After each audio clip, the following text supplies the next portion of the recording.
Assalamualaikum warahmatullahi taala wabarakatuh. Di dataran Merdeka, Datan Kemerdekaan Shah Alam. Hari ini seorang ni, sebab memang ada urusan. Saudara-saudari sekalian, saya nak share pasal sakit. Saya pun sakit, oleh pun sakit, semua orang sakit. Cuma yang membezakan kadar kesakitan itu dan tahap kesakitan itu yang membezakan kita. Tetapi apa jugalah sakit ini, rasa sakit, perasaan sakit, kita mestilah melihat dari berbagai sudut. Saudara-saudara sekalian, sakit itu realiti sakit. Tersadung kaki ke kaki meja sakit. Tapi yang menjadi masalah perasaan sakit. Orang yang biasa sakit jantung misalnya, bila sakit dada, dia boleh fikir macam-macam. Dia belum mengingatkan jantungnya, melihat arterinya, melihatkan vein-vein dalam saluran jantungnya bekerja tidak, tersumbat tidak, macam-macam. Hingga boleh menyebabkan ketakutan, makan pun tak lalu, tuan-tuan. Jadi sakit itu dua, realiti. Sakit itu kadang-kadang ciptaan minda. Jadi saudara-saudari sekalian, berhentilah dari mencipta wayang minda sedemikian. The map is not the territory.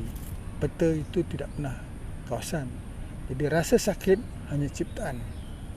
Apa yang kita perlu lakukan, kita hanya terus melakukan cara hidup yang sihat, berfikir positif, beriadah dan makanan dengan hadayat yang sewajarnya. Kalau ditakdirkan sakit juga, itu terserah pada Tuhan.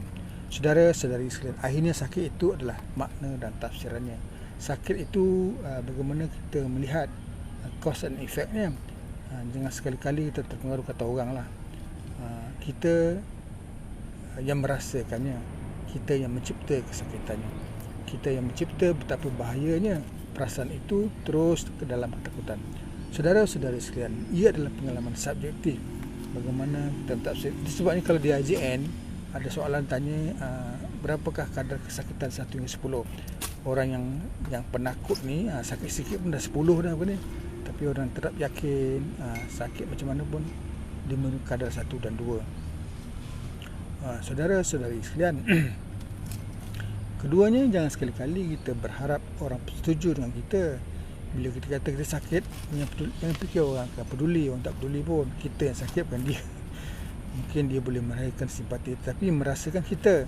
Jadi stop, berhenti daripada terus mencipta pelbagai masalah dan ketakutan. Saudara-saudara sekalian, kita hanya perlu mencipta wayang minda yang betul, mentafsir pengalaman yang baik, cara berfikir yang betul, dan terus percaya Allah bersama kita. Kenapa kita sakit?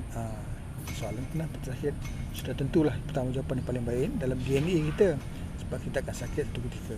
Tapi pada masa sama, sakit juga sebab kesilapan kita, lalai, tidak menguruskan makanan yang betul.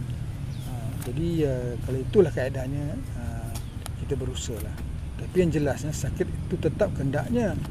Ia ada ujian dari Allah, ia ada rahsianya. Tak tahu kenapa kita sakit. Kadang-kadang sebab sakit itu kita sedar diri kita siapa. Akhirnya sakit itu ada sesuatu yang terbaik untuk kita lah. Sebab apa gunanya kalau badan sihat tapi terus gagal merasakan, menzahirkan, bersyukur dengan nikmat Tuhan kepada kita. Apa guna sihat, tidak peduli orang lain pun, hanya dari diri kita. Tapi kena sakit, kita mula bersifat empati, memahami orang lain. Kadang-kadang kita sebab sakit ini kita sedar diri. Kita mesti terus merayu, berdoa dengan Allah supaya sentiasa diberi kesihatan kita. Ataupun kerana sakit, kerana orang lain sakit, saudara mara sakit, ibu bapa sakit, kita membina sangat rasa simpati dan empati, terus membantu apa yang kadarnya. Jangan jadi cerita Piramli lah. Dengan orang sakit, kita yang sekadar kesian, tak ada apa-apa maknanya. Kalau orang sakit sekadar menzahirkan perkataan kesian. Saudara-saudari sekalian, akhirnya saya nak cakap lah, sakit ini sebenarnya harus ditafsir dari kecerdasan intelek kita lah. Sakit sebab cara kita mengurus diri, cara kita menjaga kesihatan dan makanan, cara menguruskan stres kita.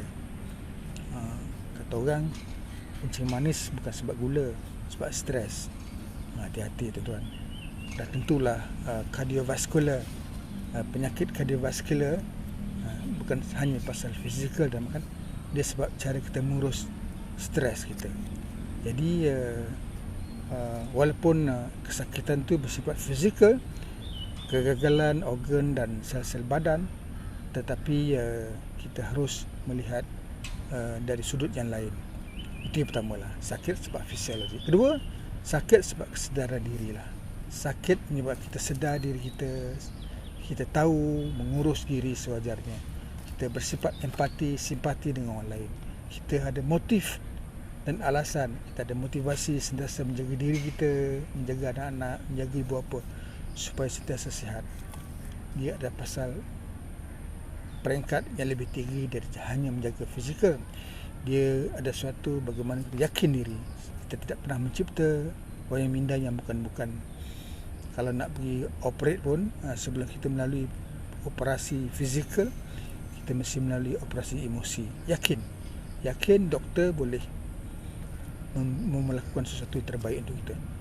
Macam cerita drama Netflix, Good Doctor, plot dan skripnya bukan pasal fizikal, plot dan skripnya pasal emosi, bagaimana mengurus perasaan.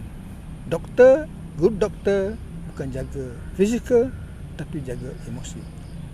Ketiga, sakit pasal spiritual. Ini yang paling penting, pasal kesedaran diri kita bahawa Allah Maha Besar, Allah berhak melakukan atas kita. Kita diberi sakit itu suatu petunjuk, kita harusnya dapat hidayah, berfikir cara baru. Yang biasa orang dengar sakit itu akan menghapuskan dosa-dosa kecil kita lah. Apa tidaknya bila sakit kita ingat Allah, minta ampun, berdoa, bertahlil. Begitulah penting. Kalau tak sakit tu lupa kadang-kadang. Akhirnya saudara sekalian, sakit ini tetap peraturan hidup, kepercayaan. Bagaimana kita terima kadar dan kadar kita, bagaimana kita terima bahawa kita didatangi oleh suatu bala dari Allah yang harus kita terima dengan hati terbuka. Sakit itu juga harus nikmat kerana kita ingat dengan dia.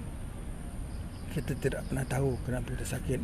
Kadang-kadang kerana sakit kita terus iman kita meningkat, dan kita tahu ia ujian dari Allah. Kalau kita lulus ujian ni, syurga balasan kita.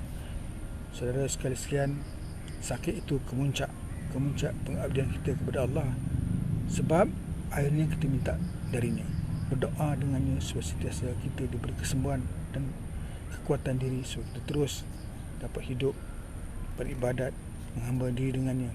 Saudara-saudara sekalian, sakit itu menyebabkan kita dekat dengan Allah, dekat dengan Tuhan yang Maha Besar, yang Maha Berkuasa ke atas itu alam ini dan isinya, termasuk kita. Assalamualaikum, semoga berfaedah.